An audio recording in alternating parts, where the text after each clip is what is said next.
Hello. The title of this video replacement for a planned face-to-face speaking circle is titled, Will Educational Development as a Siloed Profession Still Exist 40 years from now? Let's hope not. I'm Russell Day, a teaching professor in the psychology department at Simon Fraser University, and a sometimes educational developer. Thank you for watching this video this far, and welcome to this virtual sharing of my concern about the future of educational development. First, I need to clarify that this video was recorded in my home and that I respectfully acknowledge that where I live and at Simon Fraser University, we learn, teach, and work on the unceded traditional lands of the Coast Salish peoples, including, among others, the Musqueam, the Tlolo, the Squamish, the Tsleil-Waututh, and the Coquitlam peoples, nations. I recognize that because it's important always to acknowledge where we are and what we're doing. This speaking circle was a topic proposed for the 2020 anniversary of STLHE, and as such, it was to try and use the history of the, if you will, the conference, the history of the society, to think about future of educational development. You may have been attracted to this video sharing from the title or the abstract. To refresh your memory, here it is again. I know you can read faster if I stop talking, so I will stop for 30 seconds or so and then move on to the next slide. Please pause the video as needed.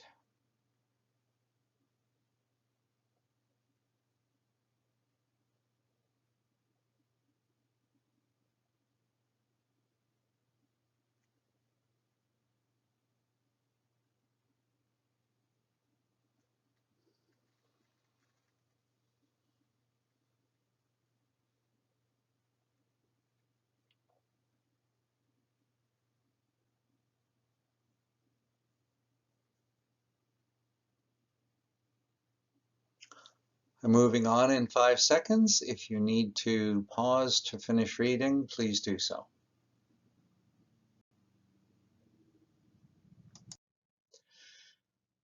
Ready, set, discuss. Okay, I guess we can't do that. So we need to lay out some of what my arguments are.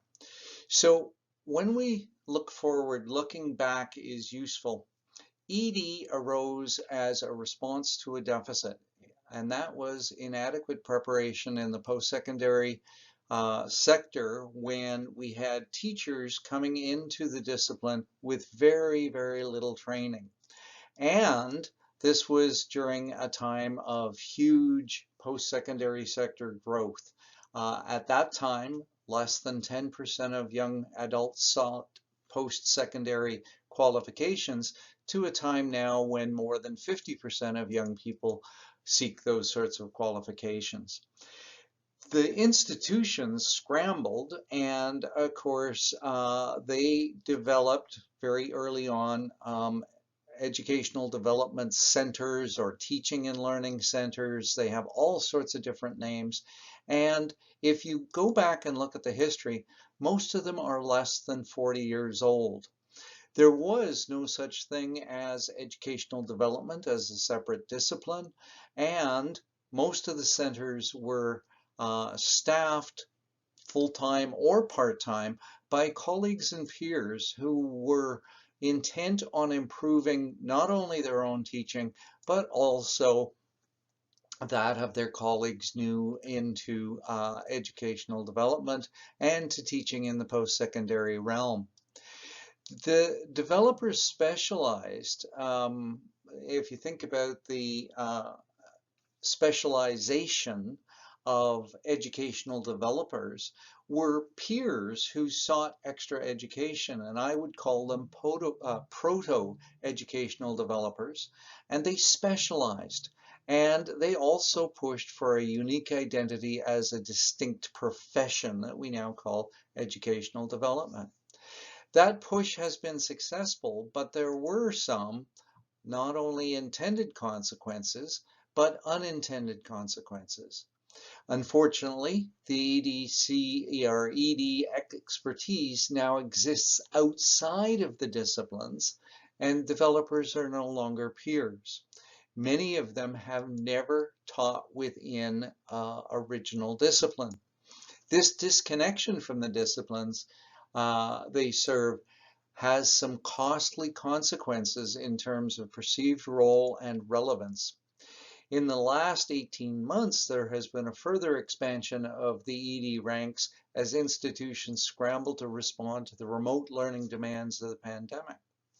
But what will happen post-pandemic? When we think about it, will there be a withdrawing of funds as has happened in previous times when things sort of settle down again? And will that have consequences for educational development as a discipline?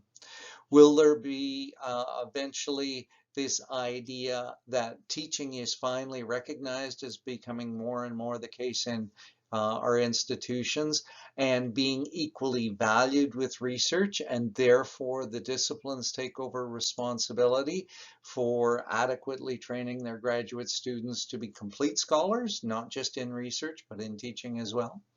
If so, what role will educational development professionals have in planning their own future? I raise this issue simply because historically we have not considered the future very much. Example, have we evidence of good succession planning? Anyone? So I leave you with some questions. Some questions that I hope will start conversations in your centers and in the educational development profession as a whole. What could educational development look like in 20 years or in 40 years? What could centers' role be like in 20 years or 40 years?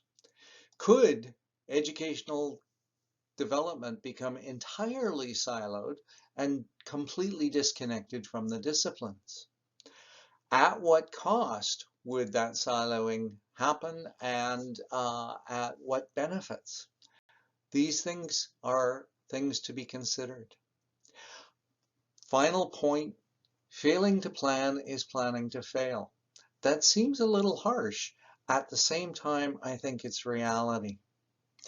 So, please discuss. If you have made it all the way to the end of this video, thank you. If you have questions or comments, my contact information is here. Be well, stay safe, enjoy the rest of the conference.